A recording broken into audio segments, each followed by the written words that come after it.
दोस्तों, इंटरनेट हमारे जीवन में क्या मायने रखता है ये तो हम सभी भली भांति जानते हैं, क्योंकि इंटरनेट पर हम लोग घंटों समय बिताते हैं। सुबह से लेकर रात तक हम इंटरनेट से जुड़े रहते हैं। लेकिन क्या कभी आपने सोचा है कि जिस इंटरनेट को हम इस्तेमाल करते हैं वास्तव में वो क्या है? इसका मालिक कौन है? इसका इतिहास क्या है? इसको कैसे बनाया जाता है? और सबसे खास बात, इसके फायदे और नुकसान क्या क्या होते हैं? इन सभी सवालों के जवाब आपको आज इस वीडियो में हम देने वाले हैं। इस वीडियो को ध्यान से पूरा देखना है। तो चलिए जानते हैं इस पूरी दुनिया के अंतर्जाल को, यानी इंटरनेट को। नंबर 1, इंटरनेट क्या है? दोस्तों, इंटरनेट एक ग्लोबल सर्वर है जो कई सारे इलेक्ट्रॉनिक डिवाइसेस को एक दूसरे से जोड़ता है। हर वो इलेक्ट्रॉनिक डिवाइस जो इंटरनेट से जुड़ा है वो दुनिया के किसी भी जगह क्यों ना हो, एक दूसरे के साथ अपने डाटा का आदान प्रदान कर सकता है। या यूं कहें, जब दो या दो से अधिक इलेक्ट्रॉनिक डिवाइस आपस में कनेक्ट होते हैं तो एक नेटवर्क बनता है, और इस नेटवर्क के द्वारा हम इंटरनेट को उपयोग करते हैं, जिसे नेटवर्क ऑफ इंटरनेट भी कहा जाता है। जैसे कि private sector, government sector, school, colleges, business आदि, जो कि आपस में एक दूसरे से नेटवर्क के जरिए इंटरनेट का उपयोग कर पाते हैं। नंबर 2, इंटरनेट का इतिहास क्या है? दोस्तों, सन 1957 में रूस देश ने दुनिया का पहला आर्टिफिशियल सैटेलाइट स्पुतनिक को सफलतापूर्वक लॉन्च कर दिया था, और कोल्ड वार के समय इस घटना ने एक हलचल सी पैदा कर दी थी। इसके बाद यूएस ने भी MIT के साथ मिलकर युद्ध जैसे हालातों से निपटने के लिए एडवांस रिसर्च प्रोजेक्ट एजेंसी की स्थापना कर दी थी, जो अब DARPA के नाम से जानी जाती है। और तो और सन 1980 के दौरान नेशनल साइंस फाउंडेशन ने अनेक तरह की शिक्षा और रिसर्च के लिए NSF नेट नाम का एक नेटवर्क बनाया, जिसके चलते बाद में इसे ARPA नेट के साथ जोड़ दिया गया और इस नेटवर्क को इंटरनेट नाम दिया गया। इसी के समय सन 1980 में टिम बर्नर्स-ली ने, जिनका नाम शायद आपने सुना होगा, जिन्होंने WW यानी वर्ल्ड वाइड वेब पर रिसर्च करना शुरू किया, और उन्होंने इंफॉर्मेशन शेयर करने के लिए HTML यानी हाइपर टेक्स्ट मार्कअप लैंग्वेज बनाई, जिसे आज हम वेबसाइट के लिए उपयोग करते हैं। यदि इसकी असलियत की बात करें तो शुरुआत में इंटरनेट एक प्राइवेट नेटवर्क था, लेकिन धीरे धीरे इसने अपना एक विशाल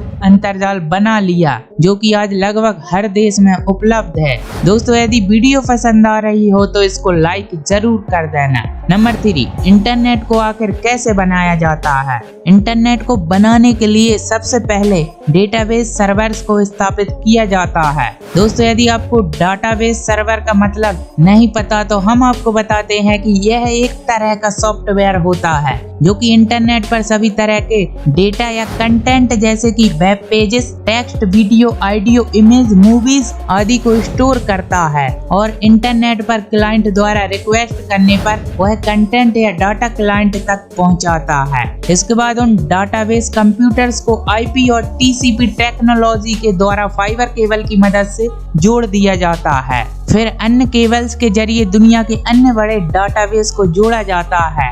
इस तरह एक इंटरनेट का जाल तैयार हो जाता है जो दुनिया भर के डेटाबेस के साथ जुड़ा होता है, और उसके बाद वह डाटाबेस आपके राउटर के जरिए आपके कंप्यूटर के साथ वायर या फिर वायरलेस माध्यम से जुड़ा होता है, जिससे आप बड़ी आसानी से इंटरनेट चला पाते हो। नंबर 4, इंटरनेट के फायदे और नुकसान। दोस्तों, सबसे पहले इंटरनेट के फायदे देखे जाएं तो इंटरनेट का महत्व शिक्षा के क्षेत्र में देखें तो अत्यधिक बढ़ गया है। आज स्कूल्स भी ऑनलाइन क्लासेस शुरू करने लगे हैं और बच्चे भी ऑनलाइन पढ़ाई करने लगे हैं। ऑनलाइन पढ़ाई में सबसे बड़ा फायदा यह होता है कि बच्चे कभी भी पढ़ सकते हैं, और इसके द्वारा उनको समझ भी जल्दी आता है, क्योंकि आज के समय में ग्राफिक के द्वारा किसी भी चीज को आसानी से समझा जा सकता है, जो कि एक नॉर्मल किताब पर छापे हुई चित्र से मुमकिन नहीं है। बैंकिंग के क्षेत्र में ऑनलाइन ट्रांजैक्शन को कितना महत्व दिया जा रहा है? आज सभी प्रकार की बैंकिंग रिलेटेड ट्रांजैक्शन ज्यादातर ऑनलाइन ही होती है,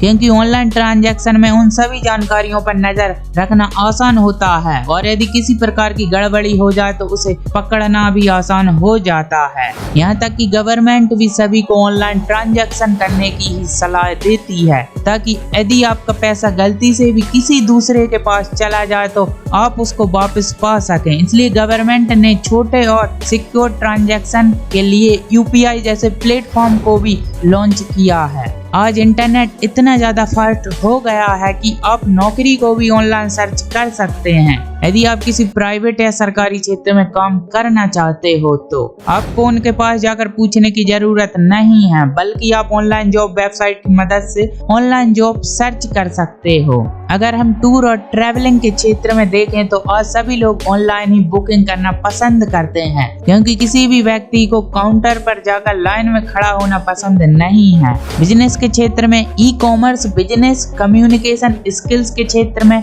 ग्रामीण के क्षेत्र आदि में इंटरनेट हमारे लिए काफी फायदेमंद साबित होता है। अब जरा इसके नुकसान के बारे में भी जान लेते हैं। दोस्तों, इंटरनेट के अगर कुछ फायदे हैं तो इसके कुछ नुकसान भी बहुत हैं। जैसे कि इंटरनेट की मदद से नेगेटिविटी बहुत तेजी से और कम समय में फैलाई जा सकती है और आज के समय में ऐसा भी हो रहा है, जिसके कारण सरकार ने इसको रोकने के लिए कई कड़े कदम भी उठाए हैं ताकि लोगों को नेगेटिविटी फैलाने वालों लोगों से बचाया जा सके। इंटरनेट के द्वारा लोगों की जानकारी को भी चुराया जाता है, जैसे कि आज के समय में गूगल और फेसबुक जैसे अनेक कंपनीज अपने यूजर का डाटा लेकर उसका इस्तेमाल खुद के फायदे के लिए करती हैं। इंटरनेट के जरिए कुछ लोग हैकिंग जैसे कामों को भी अंजाम देते हैं। साइबर बलिंग जैसा क्राइम भी इंटरनेट की मदद से ही किया जाता है, जिसकी वजह से कुछ लोग डिप्रेशन में आ जाते हैं और मर भी जाते हैं। इंटरनेट के द्वारा बहुत से बच्चे गलत चीजों को जाने अनजाने में कर बैठते हैं, जैसे कि कई बार वो गलत वेबसाइट पर पहुंचकर ऐसी इंफॉर्मेशन शेयर कर देते हैं जिससे कि उनको फाइनेंशियली नुकसान ही उठाना पड़ सकता है। इंटरनेट के द्वारा अश्लीलता को भी बड़ी ही आसानी से फैलाया जा सकता है, जिससे कि लोगों को बहुत नुकसान भी होता है और खासकर यदि ये चीजें छोटे बच्चों की नजर में आ जाए तो इससे उनकी मानसिकता पर भी काफी गलत प्रभाव पड़ता है। ये सब इंटरनेट के भारी नुकसान थे। ऐसे बहुत सारे नुकसान इंटरनेट के होते हैं, इसलिए हमें हमेशा इंटरनेट का इस्तेमाल करते समय अपनी सिक्योरिटी का ज्यादा ध्यान देना अनिवार्य है। नंबर 5, इंटरनेट का मालिक कौन है? दोस्तों, जहां इंटरनेट के मालिक की बात आती है वहां इसका जवाब देना थोड़ा मुश्किल होता है, क्योंकि दोस्तों इंटरनेट एक विशाल नेटवर्क है जो कि कई सारे नेटवर्क से मिलकर बना है। ऐसे में कोई व्यक्ति या कोई संस्था इसके मालिक होने का दावा नहीं कर सकता। यदि दूसरे तरीके से देखें तो इसके कई सारे मालिक हो सकते हैं, क्योंकि इंटरनेट चलाने के लिए अनेक चीजों की जरूरत पड़ती है, जैसे कि optical cable, IP address, domain name, router और इंटरनेट टावर जैसी कई चीजों की जरूरत पड़ती है और इन चीजों के अलग अलग मालिक हो सकते हैं। दुनिया भर में ऐसी कई सारी ऑर्गेनाइजेशन है जो इंटरनेट के कई सारे स्टैंडर्ड्स को निर्धारित करते हैं, लेकिन उनका भी इंटरनेट पर कोई अधिकार नहीं है। कोई एक कंपनी या किसी देश की सरकार इंटरनेट के मालिक होने का दावा नहीं कर सकती। इसलिए आपको बता दें कि इंटरनेट का कोई मालिक नहीं होता है। तो दोस्तों, उम्मीद करता हूं कि आपको ये वीडियो काफी इंफॉर्मेटिव साबित हुई होगी। इसी के साथ वीडियो में इतना ही। वीडियो को लाइक शेयर जरूर कर देना और साथ ही हमारे चैनल को सब्सक्राइब करके बेल आइकन को जरूर ऑन कर लेना, ताकि आगे भी आपको ऐसे ही वीडियो की जानकारी मिलती रहे। मिलते हैं अगली वीडियो में। Good bye.